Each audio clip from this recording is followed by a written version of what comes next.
Hello, friends. I'm Kush Khandelwal, and this is Ageless Athlete. A few years ago, I started asking questions that would not leave me alone. Why do some people keep pushing mentally, physically, spiritually long after others burn out or break down? What does it really mean to age well when you still crave movement, meaning, and mastery? This show is my search for answers. Each week, I talk to elite athletes, everyday adventurers, and pioneering researchers who are stretching the limits of what's possible across age, injury, illness, and self doubt.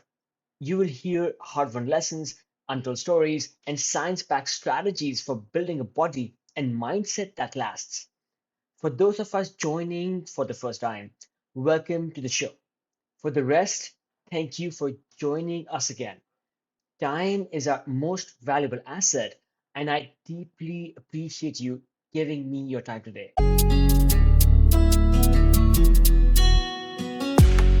Friends, welcome back to Ageless Athlete. This is the day after Christmas and last couple of days of 2024. As we step into a new year, I wanted to reflect on some of the most impactful and surprising lessons I've learned from our incredible guests since I started recording the podcast this January.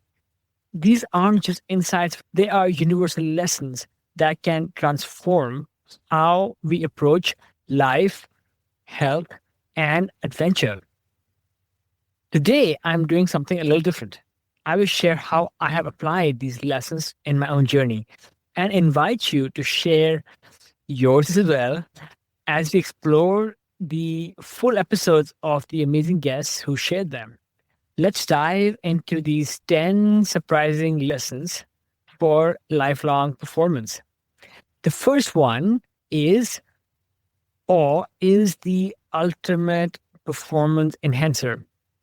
Okay, I will repeat that again.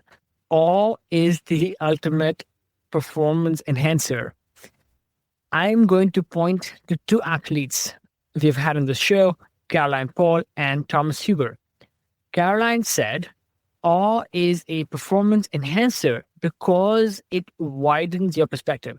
It makes challenges feel smaller and your courage feels bigger.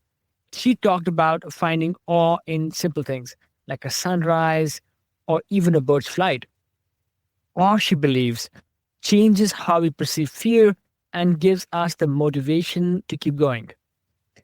This is so true. And she also spoke about, on the other hand, our devices are these, they're anti-awe. They narrow down our focus. They take us away from living in the moment and do not enhance our performance. On the other hand, Thomas Huber described awe in the mountains. Standing at the base of a massive peak, you feel your insignificance. It is humbling, but it is also empowering. The beauty and the challenge fuels my spirit. I have been playing in the outdoors for a couple of decades with climbing and even longer with a lifetime spent trekking and trips in the beautiful outdoors. But sometimes I have personally been so caught up in the performance aspect of my sports, I have forgotten to truly appreciate the majesty of what surrounds me. So, a couple of things that I have started doing. One is very simple, which is every day in the morning when I take my dog, Raja, for a walk, I've been focusing on appreciating the micro details, the plants, the bushes, the sounds of the birds, the sky above, the glow of the sun, if it is out there high in the sky. Somehow it seems minor, and I am still early in this process, but I already feel that it is helping me become more grounded. Another thing that I've been doing is when one reaches the top of a climb and one reaches a higher vantage point, there is the view that becomes bigger, but in our haste to complete the climb and in our desire to maximize performance, we forget to appreciate the view. So I have, at least on the last couple of trips while I was in Red Rocks, before that in Bishop, I reminded myself that when I got to the top to clip the anchors, I would turn back and appreciate the view. So I'm still a beginner at this, but I do feel that we are so lucky, some of us, to be able to play in the outdoors, and we don't appreciate or use this power of awe to enable us to become more grounded. The joy that is around us, and which is why I started climbing in the first place, but then I forget about it. So anyway, moving on. Fear is a companion and not an enemy. Fear is a companion, not an enemy. Let's go back to the conversation I have with Hazel Finley, where I asked Hazel about how, as I get older, I start feeling a bit more fragile. I start getting scared when I am trying to work on large climbs in the Alpine, and how I become gripped sometimes by the fear of getting hurt and of falling when there are big runouts between protection. Hazel talked about the power of exposure therapy. A baby doesn't just get out of the crib and start running. It starts with taking a couple of stumbling steps, getting on the knees, or crawling actually, before getting on the knees, before taking steps, before running. So, yes, while maybe in my younger days, I need to learn those things again, and it is okay. I am here in Puerto Chico, and I have done harder climbs here when I was here 5 years ago. I am going to do some multi-pitch routes and start with easier climbs and get back to that feeling I have of being high up and exposed, but in control. Hopefully, I can use that exposure therapy to slowly dial up the difficulty, dial up the adventure. I hope to build on that foundation and maybe get back to being a more bold climber. The other one I have is my chat with Matt Eggleton, a high-end mountain biker in his 60s. And I spoke with Matt about how, as a newer mountain biker, I was afraid of going down a blue-black trail outside San Francisco, and how I would get gripped with fear and I would sometimes get off my bike. Matt talked about the power of repetition and breaking down that fear of breaking down that trail into smaller bites. He talked about going back to that trail and doing that trail multiple times and attacking maybe small sections of the trail. And then over time, as the trail becomes more familiar, the difficult sections start becoming easier. I may be able to get back and do that difficult trail without. So I haven't actually gone back to that trail yet because I'm currently traveling. But when I go back and go to Pacifica, I hope to try that trail again. And I think that's the lesson here as well. Fear can be a companion through a lot of these outside adventure sports and broadly in life. Instead of fear paralyzing us, we can learn to break it down into smaller, manageable pieces. And once we overcome that particular thing, it can help us build back our confidence, which we can then apply to the next project and keep progressing. Okay, the next one, number 3, is mentorship multiplies growth. I'll repeat that again. Mentorship multiplies growth.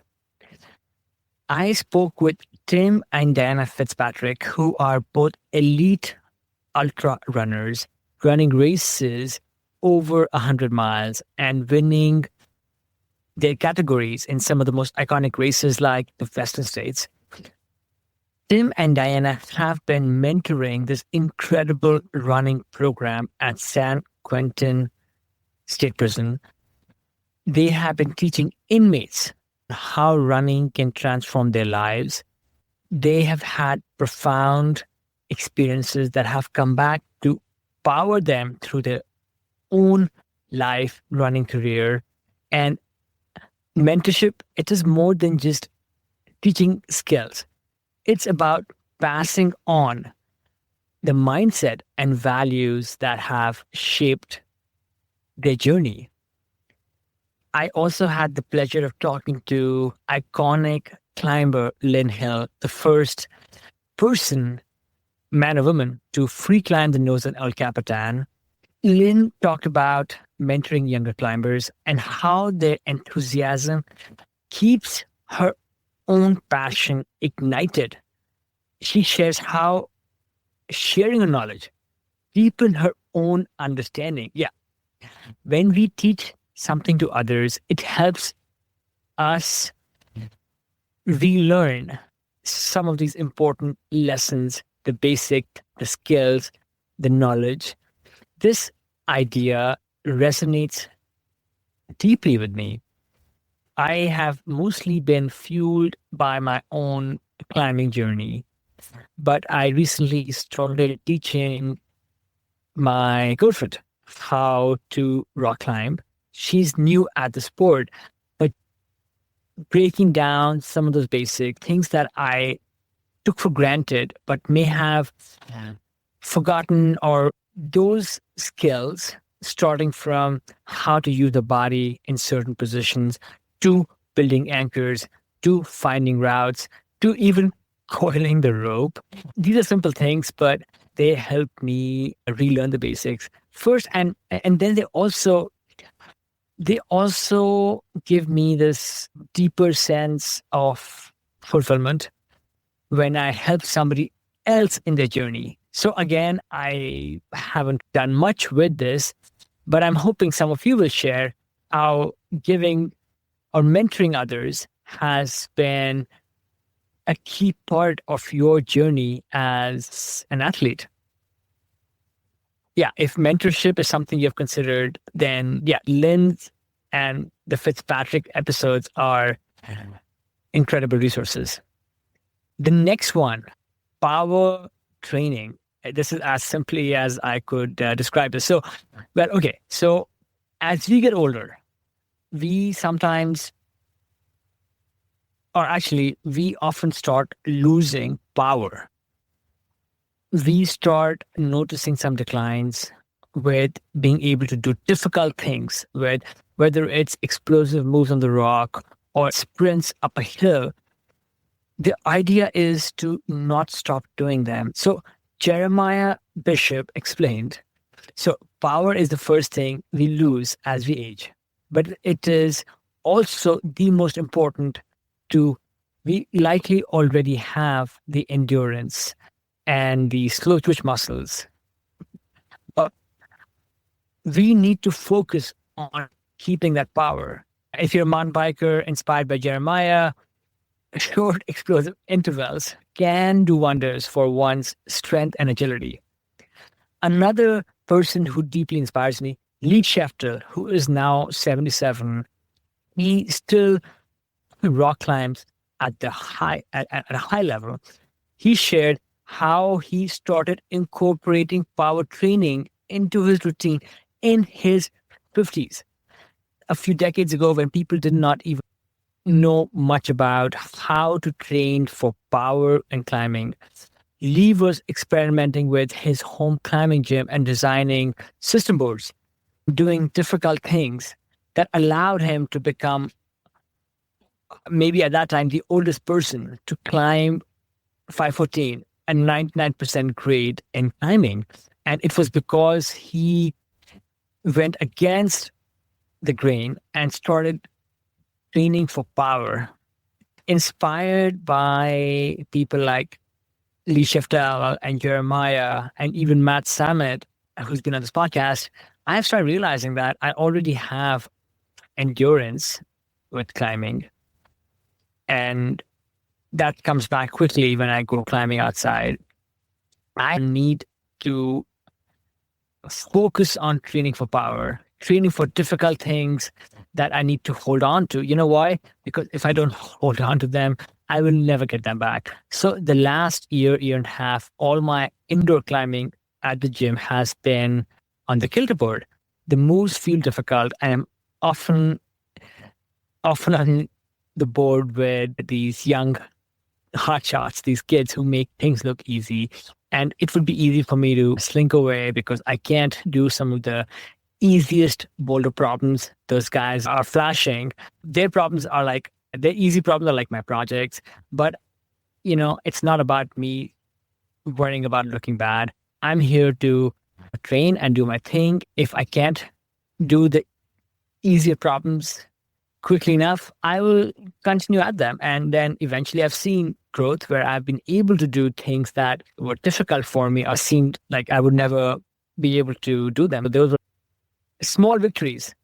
And I hope to continue to do power training as I get older.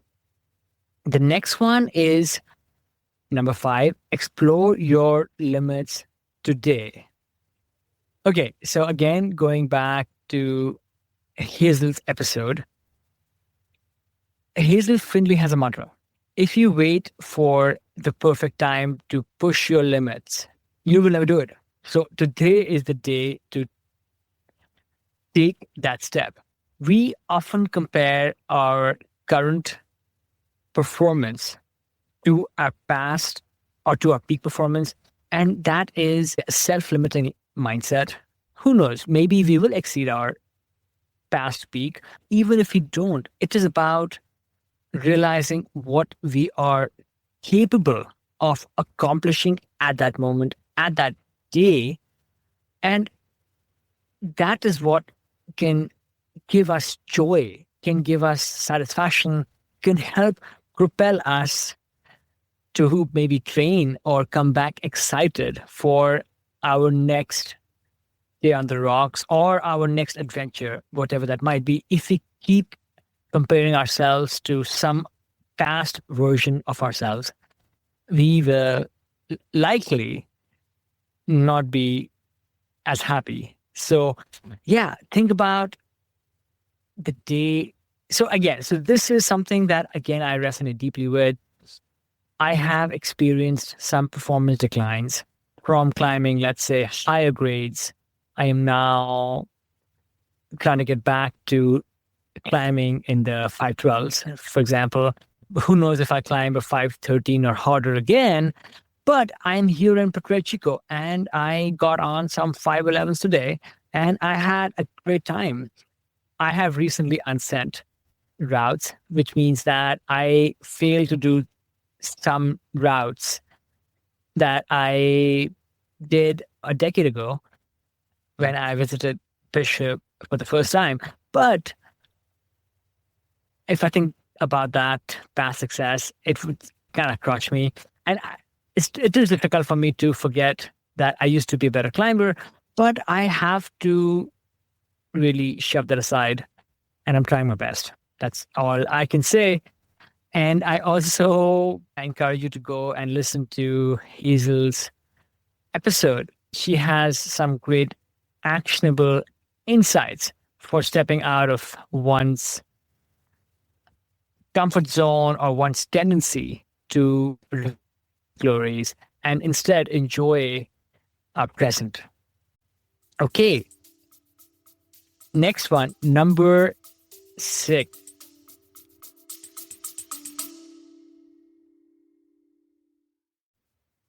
I've been thinking a lot about energy, not just in training, but in recovery, in focus, in how we age.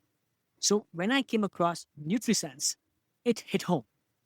It's a program that pairs a 24/7 glucose biosensor with a dedicated dietitian to help you understand how your body responds to food, stress, sleep, and movement. and then act on the data. I chose it because I wanted something real, not another hack or one size fits all plan, just honest insight into what's actually going on inside me and how to build habits that last. NutriSense has helped over 150,000 people take that step. And if you want to try it, you can get 33% off your first month with code ageless15 at nutrisense.io. Again, that's nutrisense.io, code ageless15. You can also find this information on the show notes for this episode.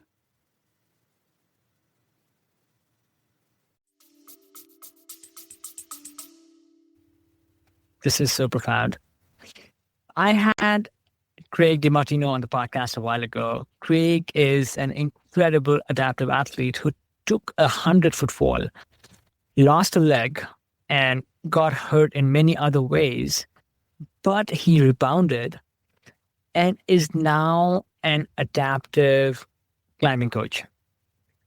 He shares his joy and his knowledge of climbing with not just other climbers, but also other people who are perhaps differently abled, such as veterans, showing them the joy of rock climbing and the joy of being outside.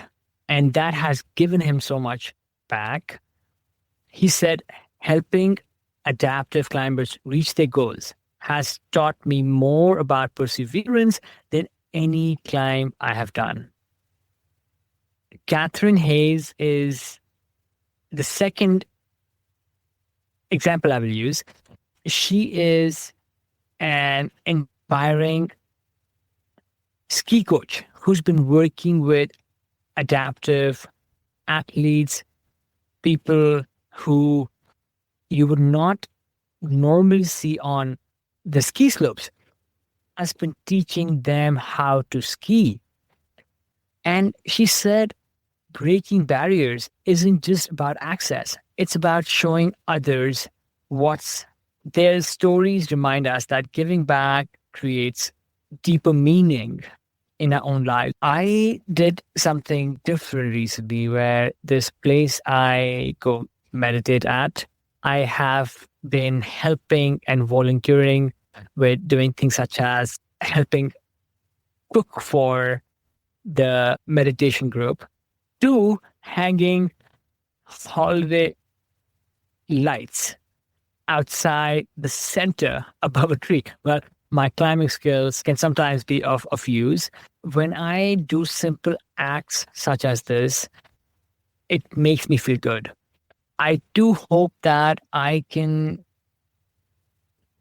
So, okay, this is maybe not the same, and not to pat my own back or anything, but I've been producing this podcast with my own resources and doing it full time for the last year. I have not received a single penny yet. Hopefully one day I can make some money out of this podcast to at least keep it going. In most ways, this thing that I feel I've given back to people through sharing these inspiring stories and actionable insights, hopefully it has helped some of you in some way, but it has also helped me deeply back. This podcast has been so fulfilling to me. This project, being able to interview, talk to these elite athletes and shine a light on incredible performers out there and bringing their stories to life has been profound for me. So yeah, that's my little bit of giving back for 2024. It's been amazing. Would love to hear from you if you have any great stories of giving back and how it has created deeper meaning in your life. Moving on here. Number 8, maintaining strength and flexibility. I will talk about 2 athletes I've had on the show. Juliet Starrett, she is the co-writer of this best-selling book called Built to Move. She emphasized longevity starts with foundational mobility. a few minutes a day can make all difference. It is not about lifting big weights or joining a gym membership and going there every day. There are many simple things, such as the one-legged test, such as being able to simply keep a couple of kettlebells around so you can do swings. It is about incorporating mobility in our day to day.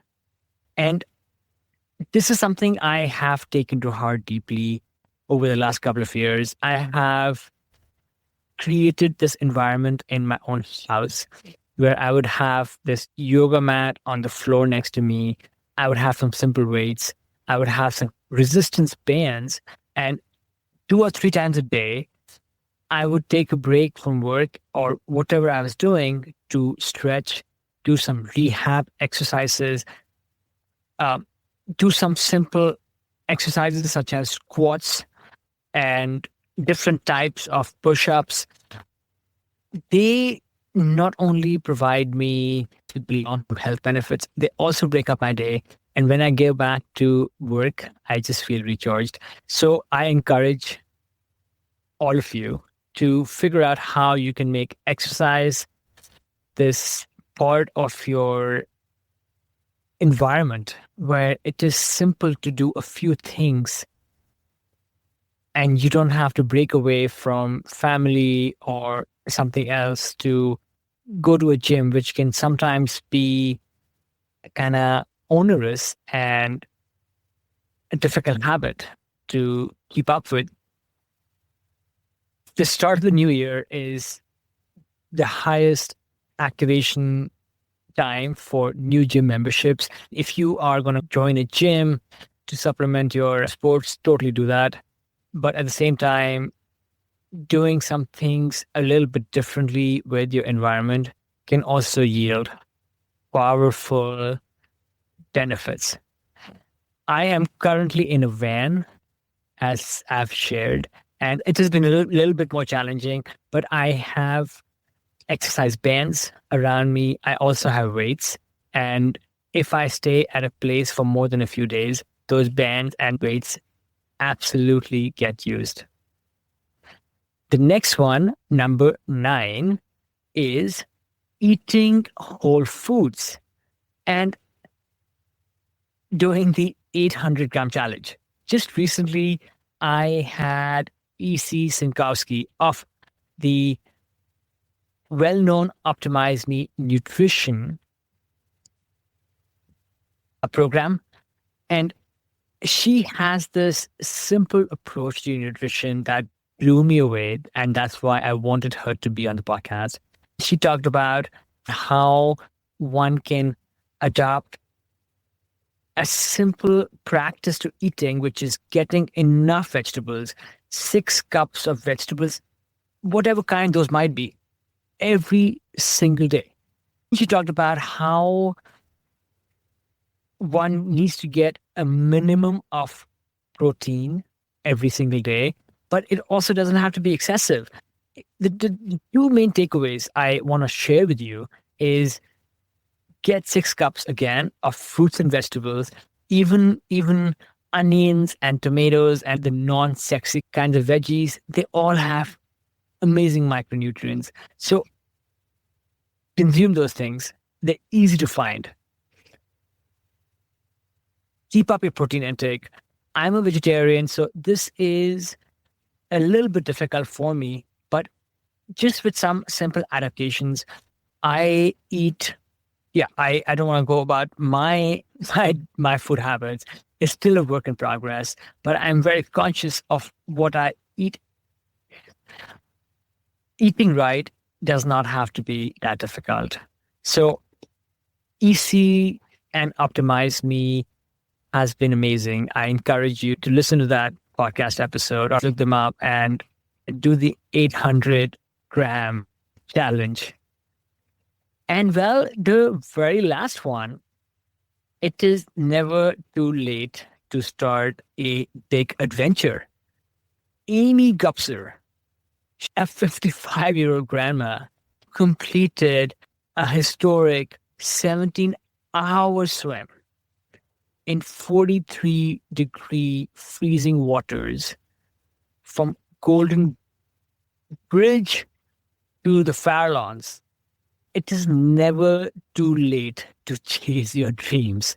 Not only will you surprise yourself, but you will shock everybody around you who may think that you are too old to do anything amazing.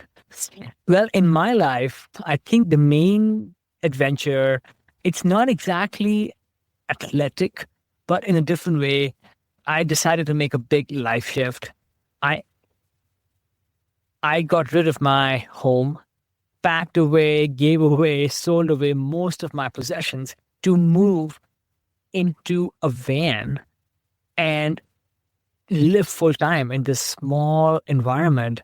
But this allows me all the things I need, right? People told me, oh my goodness, you are in your 40s. This is crazy, right? The background I come from, people my age are doing very different things. They are pursuing intense careers and raising families. And here I am with my dog, living in a van and driving through North America. But this is what I dreamt of 20 years ago. And I realized, I'm not getting younger. I am going to go out there and live in a van and explore these beautiful, wondrous places around North America. So love to hear from you guys. What is venture that you're dreaming of? And then what is your plan to realize that big change that's going to give you meaning? I just shared 10 amazing lessons and how I am trying to embrace some of them in my life. I'm doing better in some versus the others, I'll admit. The struggle is real. Every single day, I'm trying to really think about what are these takeaways I can apply and how I can do better with them. They are changing my life, slowly but surely. And I hope they are inspiring to you as well. For deeper dives into any of these topics, check out the full episodes of these remarkable guests. You can find them all within the archives of this podcast. Thank you for listening. Have a wonderful new year. And here's to chasing your dreams in the year ahead. Until next time, my friends, stay ageless.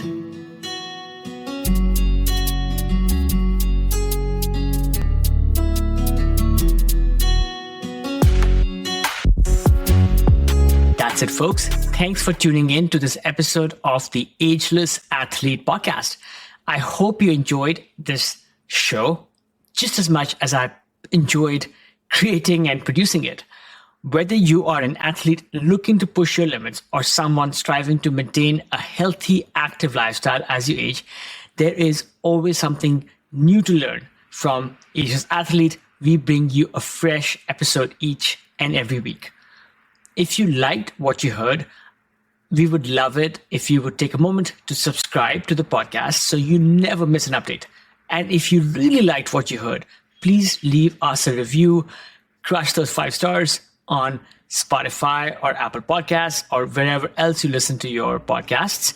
It helps us reach more people who are passionate about staying strong and resilient, no matter their age. Don't forget to visit our website and leave your email so I can send you occasional insights, stories, and tips to keep you inspired and motivated on your journey. You can also follow us on Instagram at Ageless Athlete Podcast and on YouTube at Ageless Athlete Podcast as well for even more great content. All of these links are available on the show notes for this episode. This show is entirely produced by me, Kush Khandelwal, based out of California with the help of my trusted adventure pup, Roger. Until next time, keep challenging yourself. Keep pushing those limits. Stay mentally and physically fit. Continue doing what you love to do. And my friends, stay ageless.